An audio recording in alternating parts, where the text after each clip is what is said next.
건강한 식탁, 식생활과 음식 문화에 관한 정보 재밌게 전해드리고 있습니다. 오늘도 홍신의 요리연구가 자리해 주셨어요. 어서 오세요. 네, 안녕하세요. 저희가 지난주에 국수 얘기를 시작했는데 맞습니다. 시작만 하고 끝났어요. 네, 그렇죠. 항상 뭐 좀 시간이 부족합니다만 국수가 뭐 종류가 이제 뭐 네. 형태나 만드는 방법에 따라서 좀 다른 게 여러 가지가 있다 얘기했고 주셨고. 또 네, 국수가 우리나라에서 뭐 어떻게 자리 잡고 이런 얘기를 좀 했었었는데 네.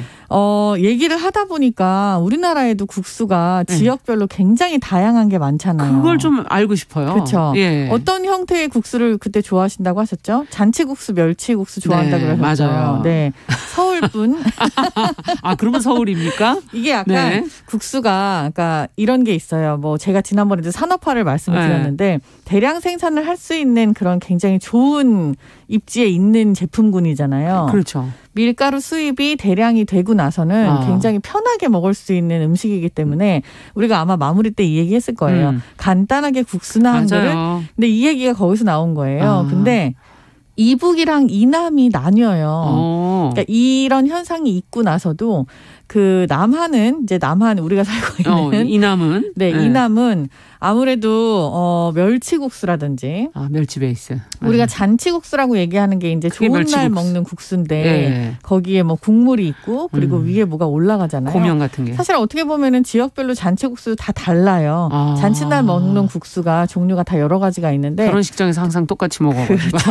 대부분 근데 네. 잔치국수라고 부른다면은 멸치 국물에다가 나와 있는 거죠. 그렇죠. 이북 같은 경우는 이렇게 국물 위주가 아니라 아예 면 자체가 메밀을 사용하잖아요. 그렇기 때문에 우리가 흔히 알고 있는 그런 하얀 색깔 매끈한 그런 면이 아니라 메밀을 사용한 다소 거친 혹은 약간 매끈하더라도 그럼 이제 메밀이 100%까지 그렇죠. 들어가는 거죠. 이런 냉면 종류들. 냉면. 이런 것들이 많이 있죠. 그래서 온도도 차이가 나요. 이북 같은 경우는 뭐 온면보다는 냉면이 조금 더 많기도 하고 많고.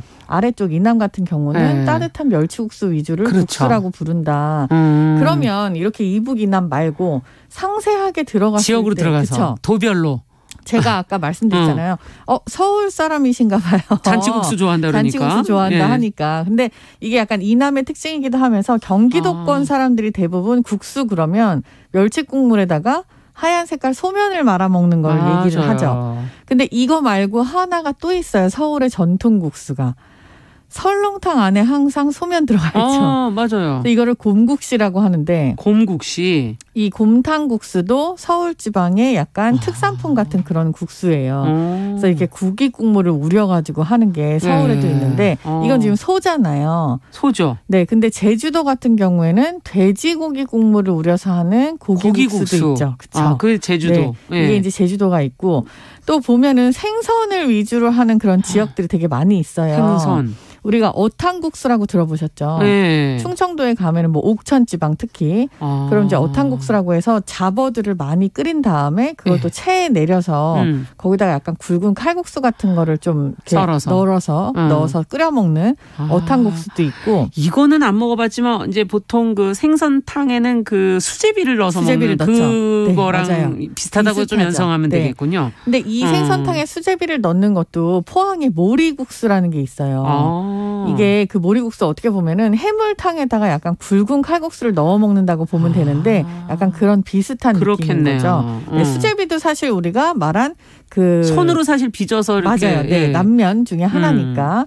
그리고 또 안동 같은 경우에는 안동국시. 그렇죠. 안동국시가 있는데 그게 이제 건쟁국수라고 얘기를 하죠. 예. 우리가 흔히 말하는 양반국수예요. 이게 그렇습니까? 이제 안동 사람들이 양반이 많다 보니까 여기는 또 콩가루를 같이 넣어갖고 콩이 많잖아요. 콩가루를 넣어서 아주 얇게 홍두깨로 밀어서 굉장히 머리카락처럼 가늘게 썰은 거를 그렇더라고요. 국수를 또 이렇게 막 한번 이렇게 또 삶은 다음에 건져낸 다음에 다시 말아가지고 이걸 굉장히 뭔가 깔끔하게 만드는 그런 칼국수의 느낌인 건데 이 안동 사람들이 그 다른 지역 사람들이 칼로 거칠게 썬 칼국수를 보면서 이것도 돈 주고 사 먹냐 이렇게 불렀다는 일화가 있다고도 해요. 그렇군요. 네. 그리고 또 보면은 부산에 가면 밀면이 있죠. 맞아요. 네, 이건 약간 냉면을 흉내내서 만든 거라고도 하는데 뭐 이런 식의 밀면도 있고 또 인천 지방에 가면 쫄면이 있어요.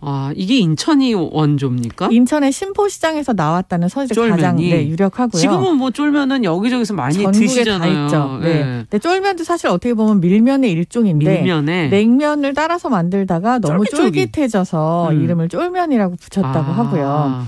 그리고 또 강원도에 이제 제일 많이 있는 게 올챙이 국수. 이거는 이제 우리가 저희 6시내 고향에서 늘 봤어요. 네, 그렇죠. 이렇게 약간 그게 이제 이렇게 또록또록 떨어져서 동그랗게 꼬리가 달린 모양의 올챙이 같다고 해서 그렇게 얘기를 하는데 이거는 어떻게 보면 수제비 같은 거죠. 하지만 이것도 앞면, 그러니까 눌러서 빼는 면 중에 하나고 이게 되게 재밌는 게 이거는 서양에도 똑같은 형태의 국수가 있어요. 올챙이 같은 게요? 네. 이걸 이제 덤플링이라고 얘기를 하는데 이렇게 해서 똑똑똑 떨어뜨려서 아래에 차가운 물에 바로 식히거나 아니면 바로 삶아가지고 만드는. 어느 나라에서? 서양의 모든 나라에 이런 게요? 있어요. 네. 그래서 이 올챙이 국수 되게 특이하지만 우리나라만의 것이 아니다. 아니군요. 그리고 또 어떻게 보면은 콧등치기도 있잖아요. 콧등치기. 그렇죠. 이것도 이제 메밀이 섞여 있긴 하지만 굉장히 쫄깃하게 반죽을 해서 그러네요. 먹으면은 이렇게 코를 탁 치고 들어간다고 해서 콧등치기도 있고 정선에. 그러네요. 그리고 또 지역을 따져보니까 정말 많군요. 맞아요. 네, 이거 말고도 굉장히 여러 가지 뭐 지역별 다 있습니다만 오늘 다 소개를 못 해드리고요. 이 국수들이 다 국수자가 붙어 있는 것도 있고 아닌 것도 있어요. 그렇죠. 네. 근데 국수라는 것이 어디에서 왔는지 이름이 이게 순우리말이거든요.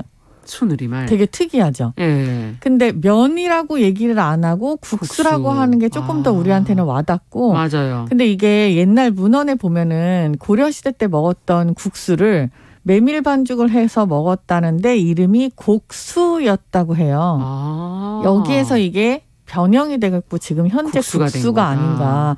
사실 이게 정확한 설은 아니에요. 저는 국물이 있어서 국수인가 그렇게 생각했었는데. 이거를 국수를 다들 한글 말고 한문으로 쓰시려고 되게 노력을 해가지고 그래갖고 굉장히 한문도 있나요? 아니요. 여러 설이 있습니다만은 이렇게 곡수에서 비롯된 게 아닌가 이런 이야기들이 좀 있습니다. 네. 어쨌든 이 국수 우리는 좀 싸게 생각하고 쉽게 생각하는데 그쵸. 해외는 꼭 그렇지는 않은 것 같아요. 파스타 가격만 해도 잔치국수랑 파스타 가격을 살펴보면 이제 익스트림하게 극단적으로 봤을 때 10배까지도 차이가 나죠. 그렇잖아요. 그러네요. 이게 지금 잔치국수 시장에서 뭐 잘 사 먹으면 요새도 3,000원에 먹을 수 있는 게 있는데 파스타 같은 경우는 같은 국수임에도 불구하고 뭐 강남에 비싼 집 가면 3만 원이 넘으니까요. 그러니까 어떻게 보면 10배 차이가 나는 건데 제가 이제 한식집 하다가 지금 양식집 같이 하다 양식집만 살아남은 이야기도 그때 드렸습니다만 예전에 들었죠. 네, 예전에. 양식은 굉장히 돈을 조금 더 지불을 할 의향이 있는 희소 가치가 있는 음식이기도 해요. 근데 우리가 흔히 국수라고 부르질 않아요. 양식 파스타를. 그렇죠. 국수나 한 그릇에 파스타는 절대 포함이 안 된단 말이죠. 근데 이 국수나 한 그릇이라고 쉽게 여기는 게 초반에 제가 말씀드렸던 그 산업화. 우리가 밀가루를 대용량으로 받아들이고 나서 이제 수입산 밀가루가 굉장히 흔해졌죠. 옛날에 이거 기억하실 텐데 그 혼분식 장려 운동을 하면서 기억하죠. 네, 쌀이 이제 많이 없고 맞아요. 그래서 이제 뭐 밀가루라든지 다른 여러 가지를 섞어서 잡곡을 만들어서 이렇게 먹는 그런 장려 운동도 있을 정도로 밀가루가 한동안 굉장히 귀했지만 조선시대에는 진말이라고 해가지고 하지만 지금은 되게 흔해진 그리고 어떻게 보면 또 밀가루 안 먹으려고 노력을 하시는 분들도 있을 정도로 그렇죠. 요즘은 좀 이렇게 홀대를 받기도 하는데 이 밀가루가 흔해지면서 대용량 대량 생산이 가능해지고 나서 이후에는 이렇게 약간 홀대받는 음식처럼 돼버리는 거예요. 싼 음식. 한동안 한국에서 유행했던 것 중에 하나가 기계냉면이었어요. 기계냉면이라고 써 있으면은 굉장히 뭔가 문화적으로 우수한 선진 문물의 음식을 먹는 것 백화점에 그런 게 있었죠. 백화점도 많았고 길에도 기계냉면이라고 쓴 것들이 빨간 글씨로 이렇게 있었거든요. 그러니까 이게 지금은 오히려 뭐 손으로 만드는 수제 이런 글자가 기계냉면 안 먹죠. 기계냉면인데 지금도 그렇군요. 근데 이제 수제라는 그런 글자를 쓰는 게 조금 더 가치 부여가 되다 보이죠. 보니까요. 네. 그리고 뭐 이 수제라는 글자도 되게 재밌는 게 다 기계로 하다가 어떠한 과정이 손이 들어가면 그걸 수제라고 쓸 수 있어요. 아, 그렇군요. 네, 그렇기 때문에 뭐 수제 돈가스, 뭐 냉면은 사실 수제라고 안 하는 게 지금 이게 냉면을 뽑는 것 자체가 틀이 기계밖에 안 기계가 되니까. 있죠. 그걸 이제 손으로 누르기도 하고 기계가 누르기도 하지만 그래서 기계냉면, 손냉면을 쓰지는 않지만 이런 식으로 약간 산업화가 되면서 국수가 조금 저렴해졌죠. 원료도 많이 들지 않고 하니까. 그러네요. 그리고 상대적으로 되게 간단하잖아요. 반죽을 드시기도 해서 사실은 좀 그쵸? 편한 부분도 숙성을 있고. 하고 그냥 국물을 말거나 비비기만 하면 되기 때문에 찬을 여러 가지 만들 필요도 없었던 거죠. 면치기. 여기에서 나온 게 사실은 국수나 한 그릇이었어요. 네. 하지만 만들기 어려워요. 근데 오늘 정말 국수 얘기하기가 좋은 게 날이 좀 쌀쌀해져서 쌀쌀해졌어요. 이럴 때 어울리는 국수. 지금 너무 종류를 다 얘기해 주셨는데 맞아요. 이 계절에 어울리는 국수 요리를 하나 제안을 좀 해주신다면. 아무래도 국물이 있는 게 저는 이제 나이가 좀 있다 보니 저도요. 네, 좋더라고요. 네. 근데 이 국물이 있는 게 국물을 만들기가 힘들잖아요. 맞아요. 요즘에는 슈퍼에만 나가도 육수도 팔고 설렁탕, 곰탕이 다 있으니까 이런 완제품을 그냥 사갖고 와서 드시면 소면을 말아 드시면 서울식 곰탕국수가 돼요. 아. 여기에 뭐 고명을 조금 얹어야겠다. 뭐를 얹으면 좋을까요? 집에 있는 야채를 그냥 볶으세요. 야채를? 네, 야채를 볶을 때 새우젓을 그냥 한 숟가락만 넣고 같이 볶아서 그거 이렇게 싹 얹어갖고 먹으면 간도 맞고 감칠맛도 나고 아니 곰탕에 새우젓이 어울립니다. 그럽니까? 네, 상당히 감칠맛이 좋으면서 되게 시원해지거든요. 네. 여기다 고춧가루 한 반 숟가락만 탁 풀어가지고 싹 섞어갖고 한번 드셔보세요. 새우젓에 그걸 섞어서 같이 해서 뭐 만약에 넣어요? 애호박이나 양배추가 있다. 그런 거 기름에 볶은 다음에 마지막에 새우젓을 넣어갖고 불을 꺼요. 네. 그렇게 하고 거기다가 고춧가루 반 숟가락을 넣고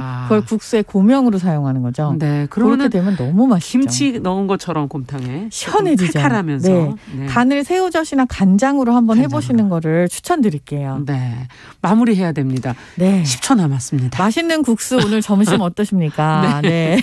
오늘 건강한 식탁, 오늘 홍신의 요리연구가와 함께 국수, 면 요리에 대한 이야기 나눠봤습니다.